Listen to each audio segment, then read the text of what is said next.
और कोरोना से जिंदगी बचाने में प्लाज्मा थेरेपी वरदान साबित हो रही है, लेकिन मरुधरा में संक्रमित मरीजों को प्लाज्मा थेरेपी करवाना देश में सबसे महंगा है। सरकारी रेट भी देश में सबसे ज्यादा है। लिहाजा प्रदेश सरकार से प्लाज्मा के दाम कम करने या मुफ्त में मुहैया कराने की मांग उठने लगी है।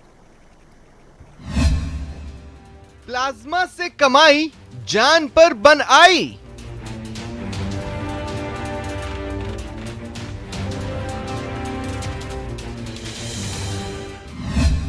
महंगे प्लाज्मा पर राहत दो सरकार।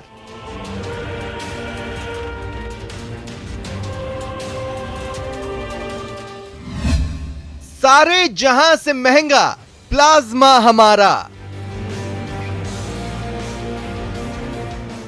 जी हां, उखड़ती सांसों को बचाने में प्लाज्मा थेरेपी कारगर साबित हो रही है।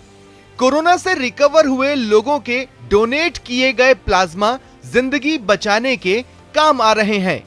प्लाज्मा थेरेपी से मरीजों की रिकवरी में अच्छी खासी मदद भी मिल रही है, लेकिन अफसोस कोरोना मरीजों के लिए देश में सबसे महंगा प्लाज्मा राजस्थान में मिल रहा है और प्लाज्मा का ये रेट भी सरकार की ओर से तय किया गया है।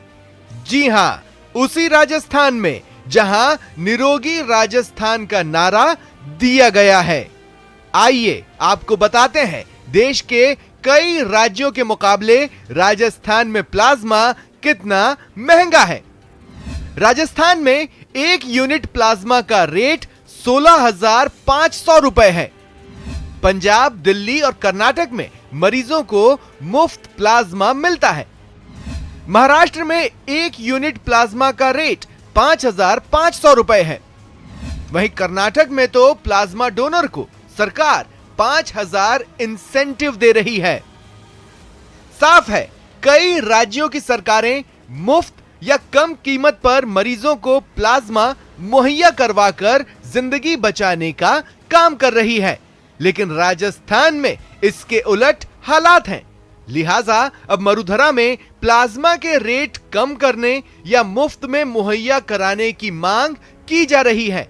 हालांकि प्रदेश के कुछ ब्लड बैंक में प्लाज्मा की कीमत थोड़ी कम जरूर है। कोरोना कन्वर्सन कोरोना प्लाज्मा की रेट जो है 16,200 ml पर ml किए थे, लेकिन यहाँ की परिस्थितियों को देखते हुए, एपिडेमिक को देखते हुए और गरीब मरीजों को देखते हुए हमने इसकी रेट जो है 16,500 से 12,000 तक की। हम 12,000 में ही कोविड प्लाज्मा दे रहे हैं और ज़्यादा से ज़्यादा हम कोशिश करते हैं कि कोविड प्लाज्मा लोगों को मिले आसानी से, और इसके लिए हम प्रयास कर रहे हैं। कोविड-19 से ग्रसित पेशेंट जो ठीक हो चुका है, उसमें लगभग 2 से 3 हफ्ते के बाद में उस व्यक्ति में प्रचुर मात्रा में सर्कुलेटिंग एंटीबॉडीज की मात्रा उपलब्ध होती है।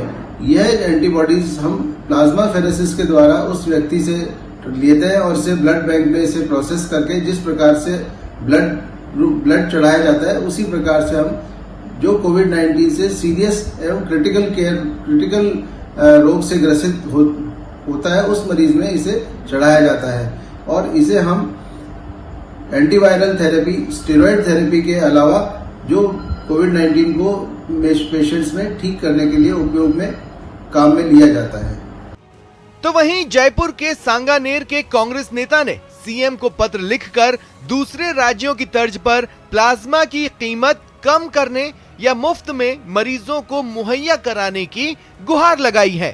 देखिए, कोरोना काल में बड़ी समस्या सामने आ रही है कि सबसे बड़ी बात आती है कि प्लाज्मा की। जब प्लाज्मा की डिमांड डॉक्टर करते हैं तो व्यक्ति बड़ी मुश्किल से प्लाज्मा की व्यवस्था करने के लिए लोगों से आग्रह करता है। प्लाज्मा वही व्यक्ति दे सकता है जिसका खुद पहले कोविड हो चुका है। पहले तो ऐसे व्यक्ति को ढूंढना, उसके ग्रुप को ढूंढना और उसके बाद प्लाज्मा डोनेट करवाना। जब प्लाज्मा डोनेट हो जाता है तो जब ब्लड बैंक में लेने जाते हैं तो वह 16,500 रुपये इसके चार्ज किए जा रहे हैं, जो कि सरासर गलत है। मैं राजस्थान के मुख्यमंत्री श्री अशोक गहलोत जी से मांग करता हूँ कि जिस प्रकार से दिल्ली में, पंजाब में, गुजरात में, महाराष्ट्र में, अन्य राज्यों के अंदर ये प्लाज्मा बिल्कुल निःशुल्क दिया जा रहा है, वो व्यवस्था राजस्थान में लागू की जाए या एक नॉमिनल चार्ज उसका ले लिया जाए। तो मेरा मुख्यमंत्री जी से आग्रह है कि इस पूरे मामले में पहल करें और 16,500 रुपये जो प्लाज्मा के लिए लिए जा रहे हैं उसको तुरंत प्रभाव से बंद करें और आम जनता को राहत दें। देश में सबसे महंगा प्लाज्मा राजस्थान में है, जिससे संकट काल में कई मरीजों की जिंदगी पर ये रेट भारी पड़ रहा है। कोरोना के कहर के चलते जहां एक तरफ लोग शारीरिक और मानसिक रूप से परेशान चल रहे हैं, वहीं दूसरी तरफ जो है राजस्थान में सबसे महंगी प्लाज्मा थेरेपी की जा रही है। 16,000 रुपए से शुरू होने वाली राजस्थान की प्लाज्मा थेरेपी को लेकर के अब लोग सवाल खड़े करने लगे हैं कि अन्य राज्यों की तर्ज पर राजस्थान में या तो प्लाज्मा थेरेपी के दाम को कम किया जाए या फिर इसे पूरी तरह से निःशुल्क किया जाए। Lovely Wadhwa, news 18 Rajasthan, Jaipur. और बुलेटिन में बात अब परमाणु परीक्षण की 23वीं वर्षगांठ की। जी हां, आज ही के दिन दुनिया में भारत की शक्ति गूंजी थी और पोखरण को परमाणु नगरी का नया नाम मिला था। दिन पोखरण के लिए और इस देश के लिए एक गौरव का दिन है, क्योंकि आज के दिन हमारे पोखरण में परमाणु परीक्षण किया, जिसको लेके पोखरण को एक नई पहचान मिली। 11 मई 1998 को पोखरण में हुए परमाणु परीक्षण के बाद पूरी दुनिया में हिंदुस्तान का डंका बज गया था।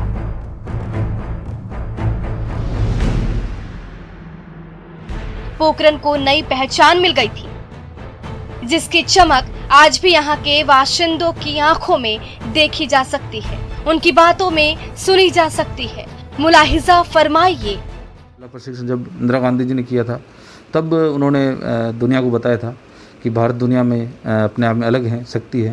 और उसके बाद में जब वाजपेयी जी ने किया, तो इस प्रकार से जो पोखरण के अंदर जो हमें एक गर्व महसूस होता है। देश के लिए गर्व का विषय है कि इस धरती पर हमने इतना बड़ा परीक्षण किया, जिससे पूरी दुनिया में ये मैसेज गया कि भारत बहुत बड़ा ताकतवर देश है।